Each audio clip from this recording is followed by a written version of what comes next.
26/11 को मुंबई में हुए टेरर अटैक के बारे में बहुत सारे लोग जानते हैं। उसमें हीरोज इन खाकी एंड आर्म्ड फोर्सेस की दिलदारी के बारे में, जाबाजी के बारे में सभी जानते हैं, लेकिन हीरोज इन वाइट के बारे में शायद बहुत कम लोग जानते हैं। उन्हीं की अनकही कहानी पर बेस्ड है आने वाली वेब सीरीज मुंबई डायरीज 2611। और सीरीज के बारे में और बात करने के लिए हमारे साथ है TV's one of the most favourite and one of the most talented stars that we have today, Mohit Raina. So, Mohit, a warm welcome to you on Punjab Kesari Navodaya Times. Thank you so much, Nidhi. Thank you so much. That was a wonderful introduction. Thank you so much for having me. My pleasure. मोहित, जैसे कि हम पहले बात कर रहे थे कि मैंने ट्रेलर देखा है या नहीं और कैसा मुझे लगा। सो यस, मुझे ट्रेलर बहुत अच्छा लगा और डिफरेंट लगा, इसलिए क्योंकि 26/11 पर बेस्ड बहुत सारी वेब सीरीज या फिल्म्स जो हैं वो पहले आई हैं, लेकिन I think this is the first time जब इस त्रासदी को जो मेडिकल स्टाफ है, जो डॉक्टर्स हैं, जो नर्सेज हैं, उनके नजरिए से दिखाया गया है। सो आपके लिए उसमें एक्ट करना, to be a part of it, how was that? Well, I guess that was the USP of the show from day one, because ये एक शो ऐसा शो है जो पहले कभी ट्राई नहीं किया गया। जो 26/11 का अनफॉर्चुनेट इवेंट था, उसे सेलुलॉइड पे उतारने का बहुत लोगों ने कोशिश की। कुछ लोगों ने उसे हॉस्पिटैलिटी के पर्सपेक्टिव से दिखाया, कुछ ने आर्म्ड फोर्सेस के, कुछ ने एनएसजी के, इवन जर्नलिस्ट के पर्सपेक्टिव से भी। बट ये पहली बार ऐसा हुआ कि मेडिकल फ्रंटलाइन वर्कर्स के पर्सपेक्टिव से उसे बनाने की कोशिश पहली बार की जा रही थी जी। And it was one of its kind project, because I don't think India में we have ever had a medical drama of a particular focused medical drama on such a scale. So I guess that was the USP of the show. Then obviously the maker, Mr. Nikhil Advani, he is someone who's the master in this, taking the real event stories and putting them on screen. Be it Airlift, Batla House, D-Day. We all know he's the master.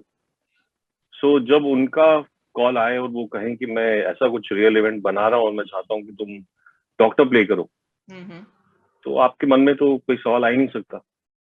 Because as an actor आप हमेशा greedy होते हैं और hungry होते हैं अलग अलग कुछ रोल करने की या अलग अलग कुछ कैरेक्टर्स निभाने की। डेफिनेटली डॉक्टर का कैरेक्टर आपको जो है बहुत कम मिलता है करने के लिए, बिकॉज कभी किसी ने उस जॉनर को एक्सप्लोर करने की उस तरीके से कोशिश नहीं की।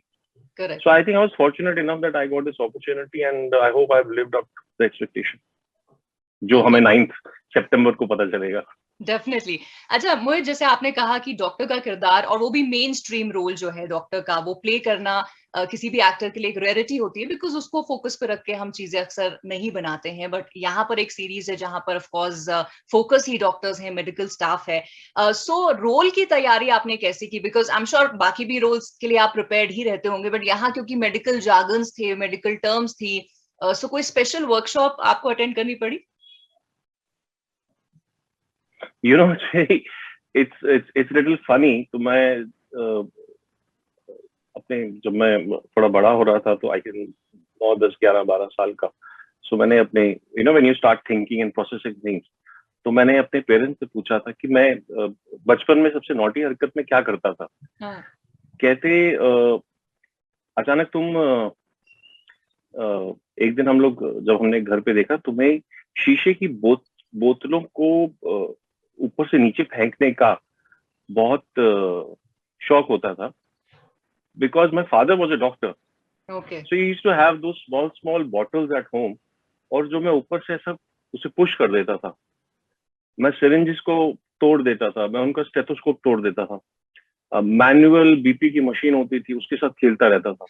So somewhere when I look back, I think मेरी ट्रेनिंग जो है वो बहुत पहले ही शुरू हो गई थी। तो आई वॉज फॉर्चुनेट इनफ, क्योंकि मेरे फादर डॉक्टर थे, तो मैंने इतने साल उनको बड़ी बड़ी बुक्स पढ़ते हुए देखा है।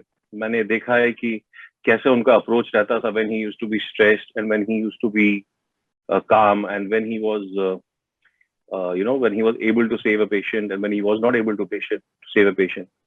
Having said that, इस शो के लिए ऑब्वियसली हमारी प्रॉपर वर्कशॉप हुई थी जो डॉक्टर शेख ने हेड की थी, जो खुद भी डॉक्टर शेख इस 26/11 के इवेंट में आई थिंक कामा हॉस्पिटल में प्रेजेंट थे।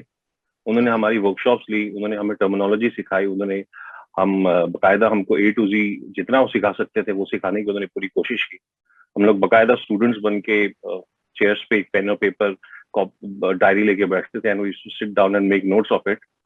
सो we did all that workshop, then we used to do the operations on dummy structures also, you know. So we've been through the grind. Okay. And yeah, we call ourselves as like, we have a group called Fake Doctors. So we faked it up. How well we have faked it up, that will come to know soon. Yes, that is for I think the audience to decide, and Yes. फिर marks audience आपको देगी. But बिल्कुल. while shooting, जब जैसे कोई technical jargons आपको बोलने थे, कोई medical terms आपको बोलने थे, and of course क्योंकि आप सीरीज में डॉक्टर हैं, तो ऐसा भी दिखना चाहिए कि ये सब आपको बचपन से आता है, ये तो आपको पहले से आता है. So कुछ डिफिकल्टी आई, कोई challenges आए, और वर्कशॉप के बाद it became easy? नहीं, एक चैलेंज था जो बहुत ही मुश्किल था, वो अभी तक I don't think last I have been able to crack, is that when you go to the OT, you have to wear the gloves without looking at them in 10 seconds. Okay. Because Nikhil sir wanted that, भाई ये तुम दिन में 50 पहनते होगे या 30-40 पहनते होगे, you don't need to look at it. So now we have a tendency that we take the gloves and we need to, okay, 1 finger, 2 fingers. He said, I don't want you to look at it, you know. I want you to look at someone else and wear the gloves and not more than 10 seconds. So वो करना, वो achieve करना बहुत मुश्किल होता था. And terminology जो थी वो थोड़ी डिफिकल्ट थी. So I guess doctor Sheikh was always present with us, so he used to help us कि इसकी प्रोनाउंसिएशन एग्जैक्टली ऐसे है, इसकी प्रोनाउंसिएशन ऐसे है, protocol wise this is the instrument that you are gonna use now. Now you have to you know use this liquid, now you have to use this liquid, now this. So all that was followed to the T, and all that was taken care by the team that we had. So yeah. Okay अच्छा, लेकिन जैसे यहाँ पर 26/11 जो diaries है, आपकी जो series है, it's a very intense drama, क्योंकि एक ऐसे इंसिडेंट के ऊपर बेस्ड है जो अनफॉर्चुनेटली हम सबकी मेमोरीज में एज्ड हो चुका है as something which was not very fortunate for Mumbai and of course our country as well. लेकिन ये इंटेंस ड्रामा को जब आप फिल्मा रहे होते हैं, तो क्योंकि एक एंसेम्बल कास्ट है जिसके साथ आप वक्त बिता रहे हैं, कभी कोई ऐसा फनी मोमेंट होता था कि कुछ सीरियस चल रहा है और सडनली हंसी आ रही है जो रुक नहीं रही, ऐसा कभी कुछ हुआ? Not really something that I can think of right now, because ये थोड़ा सा challenging था, because so usually what happens whenever you're shooting, for any project, आपके पास अपने emotions को flow करने का बहुत time होता है. You have a lot of time to play with your emotions and distribute your emotions in a manner. But when your story is confined to one night or 2 nights, then you have to maintain that emotion of 48 hours for 50 days. And on top of it, the subject is like this. Correct. And on top of it, you want to learn the terminology. You don't want to make the mistake of pronunciation. You want to make sure you have taken the scalpel and not some other instrument, and you have hit the right organ. So because and then they're all moving shots, because Mr. Advani, to create the chaos, he took a lot of long shots, time consuming shots, and there were always 50, 60, 70 people involved in one shot. Okay. So वो fun bit जो है थोड़ा सा I guess अगली बार के लिए रखा है उन्होंने. This has been more intense actually. Okay. नहीं, बट जैसे मैं सोच रही थी कि जैसे जो टर्मिनोलॉजी है, ये जार्गन्स हैं, हम आम भाषा में जब हम बात करते हैं तो ऑब्वियसली नहीं यूज करते हैं, क्योंकि ये हमारे प्रोफेशन से रिलेटेड नहीं है. एंड आप सब क्योंकि एक्टर्स हैं, कोई नर्स, कोई डॉक्टर, कोई मेडिकल स्टाफ प्ले कर रहा है, जहां पर उनको ऐसे ही ये टर्मिनोलॉजी यूज करनी है जैसे कि रोज का काम है. तो कहीं ऐसा होता था जैसे क्लास में होता है कि मैंने तो अच्छे से जवाब दे दिया, अब देखिए बाकी के स्टूडेंट्स क्या करते हैं. सो आपने तो सही से प्रोनाउंस कर दिया, बट समबडी गॉट स्टक, या स्कैल्पल की जगह कुछ और उठा लिया और उसको कुछ और कह रहे हैं. हाँ, वो सब होता रहता था. वो थोड़ी मस्ती, थोड़ी खिंचाव होती रहती थी. I remember हमें basically whenever we used to shoot some operation scenes होते थे in the OT. So we used to have a dump. We used to have the real patient, whoever is the patient, the character, और उनके ऊपर makeup से wound बनाया जाता था, and उनके ऊपर जो नकली वूंड है वो बनाया जाता था. And then we used to have prior requirements that we can only dig into, like say 5 centimeter or 3 centimeter or 2 centimeter, because 3 centimeter के बाद उस इंसान की असली बॉडी शुरू हो जाती है. So आपको ये ध्यान रखना है उस अर्जेंसी में भी कि आप 3 सेंटीमीटर के नीचे नहीं जा सकते. Correct. So we used to like trouble whoever has the scalpel in his hand कि भाई तुम ध्यान रखो, तुम 3 के ऊपर चले गए तो पुलिस बाहर खड़ी है. So we used to have fun and we used to trouble each other, but thankfully we all were professionals, so ऐसा कुछ हुआ नहीं. Okay. एंड ऑल्सो मोहित 26/11 जैसे मैंने कहा कि हम सबकी मेमोरी में एज्ड है as an unfortunate incident for our country, और 26/11 से जुड़ी सबकी अपनी कोई कहानी भी है बताने के लिए, चाहे वो जैसे मैंने कहा मैं वहां नहीं थी तब मुंबई में, बट टीवी पे देखा हजारों करोड़ों दर्शकों की तरह, and we were also worried कि क्या चल रहा है क्या नहीं. तो आप उस वक्त कहाँ थे और आपकी कोई मेमोरी है उस अनफॉर्चुनेट डेट से जुड़ी हुई? Well, yes, I very clearly remember. मैं उस समय वाशी जो मुंबई के आउटस्कर्ट्स में है, मैं वहां से आ रहा था, and I was coming into the city limits, और मैं अपने दोस्तों के साथ था. अपनी फेमस जो ब्लैक एंड येलो हमारी टैक्सी होती है बॉम्बे की, तो उन दिनों इतने स्मार्टफोन्स अभी इतने नहीं शुरू हुए थे, and social media was not at its peak. I think उस समय फेसबुक और ऑकवर्ड ज्यादा चलता था. सो one of my uncles started messaging me and calling me, asking me about my whereabouts and my well-being.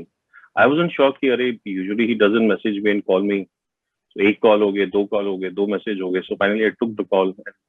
He told me, तुम कहाँ हो? I said, I'm going on my way back home. He said, do you know what is happening in the city? I said, नहीं, I have not entered the city right now. Then he told me what was happening around.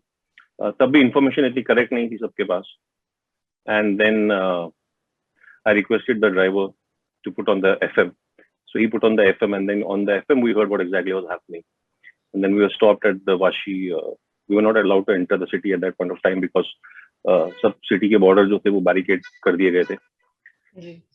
And yeah, later on after 2 days, I think after a day and a half or 2, I came back into the city limits as soon as the restrictions were lifted. So वो काफी I think वो goosebumps आज भी देता है when you think about that day. When I still remember when I came back home, and there was this silence in the city at that point of time. So that silence was very scary. Disturbing. Yes. Yeah. I'm sure जैसे वही है कि बहुत सारे लोगों के मन में अभी भी मेमोरीज हैं और जिनका डायरेक्टली कोई ना कोई लेना देना था. And of course your series is about that aspect, एक ऐसा पहलू जो अभी तक एटलीस्ट टेलीविजन पे हमने नहीं देखा है. सो आई एम श्योर बहुत सारे लोग इसके साथ भी रिलेट करेंगे. बट अदरवाइज वर्क वाइज अगर मोहित बात करें कि आपने टीवी किया है, वहां पर काफी आपने अपनी जड़ें जमाई हुई हैं, फिल्म्स आपने की हैं, वेब सीरीज की हैं, लेकिन हर एक्टर की कोई चेकलिस्ट होती है about a particular role that he wants to play. आपकी चेकलिस्ट में ऐसा कुछ है जो अभी बाकी है? हाँ, ऑब्वियसली बहुत. अभी तो चेकलिस्ट तो काफी है. For some reason I want to play a hockey player. Okay. I have this fascination about the game, and I have this fascination about playing a hockey player someday. Let's see. Okay. और अभी तो हो सकता है in the pipeline कुछ हो भी, because अभी ओलंपिक्स में अच्छा हमारी टीम ने परफॉर्म किया है. So maybe कोई Oh yes, obviously there are a lot of subjects. ऐसे तो कितने आजकल, thanks to the digital platforms, there are so many things happening. Someday somebody will approach and we'll go along. Correct. But Mohit, from the time you started to today's time, आपको कोई major difference लगता है in terms of how things are progressing, in terms of entertainment या as an actor आपके लिए? Like personally मेरे लिए? हाँ, मतलब एज एन एक्टर आपको कोई डिफरेंस महसूस होता है, या होलिस्टिकली एंटरटेनमेंट में आपको कितना डिफरेंस लगता है फ्रॉम व्हेन यू स्टार्टेड? बहुत ज्यादा डिफरेंस है. बिकॉज आई पर्सनली थिंक अभी कॉर्पोरेट्स के आने से एंड डिजिटाइजेशन से it has completely changed 360 degrees.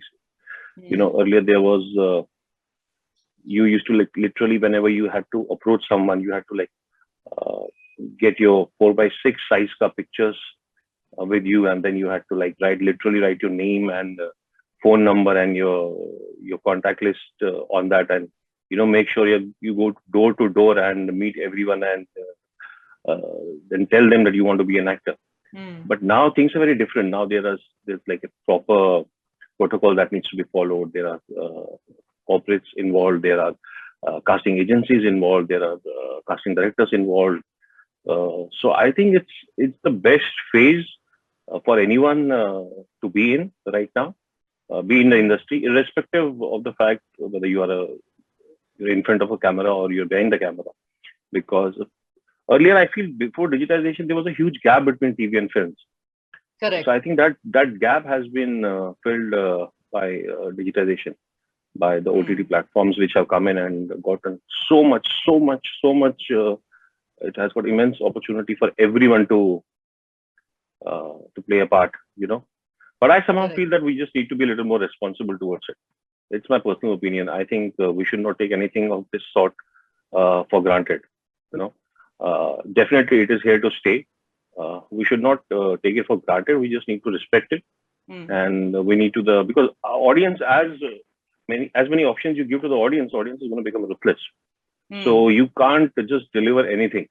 Correct. Because earlier maybe they had to just like they to go to the theaters and they don't like the film, they just had to walk off. Right now they don't need to walk off because they're sitting at the comfort of their home. They just need to press one extra button. So it's just a matter of one fraction of second. So you can't cheat with them. So definitely a lot has changed. It's changed for good. Correct. I think this is the best period to be a part of. Yeah. And I hope you change for good. आपके लिए बहुत अच्छा रहे, और जैसे कहा आपने कि it is the best time for anybody to be in this medium. So I hope ये best time आपके लिए आपका बिल्कुल best moment रहे. On that note, जाते जाते हमारी audience के लिए कोई message है आपका, या आपके fans के लिए हमारी medium से कोई message है आपका? Well, thank you so much. Yes, of course. मैं सबसे यही कहना चाहूंगा कि प्रोजेक्ट्स बहुत आते रहते हैं, कहानियां बनती रहती हैं, बट ये जो कहानी है मुंबई डायरीज की 26/11, इसे बनाने का हर इंसान का जो वो इंसेप्शन से जुड़ा हो लास्ट तक, उसका इंटेंट बहुत ही प्योर रहा है. सो मैं सिर्फ यही सबसे रिक्वेस्ट करना चाहूंगा कि 26/11 9 सितंबर को Amazon प्राइम वीडियो पर आ रही है. उस इंटेंशन की जो प्योरिटी है उसके लिए आप इसे जरूर देखिए, and I am sure you won't regret it. Definitely. So on that note, thank you so much, Mohit, for your time and for this interview. And I wish you all the luck for the success of not just this series, बल्कि future में आप जो भी काम करें उसके लिए भी. Thank you. Thank you so much, Nidhi. Thank you so much. Please take care of yourself. Stay safe. Thank you. Thank you.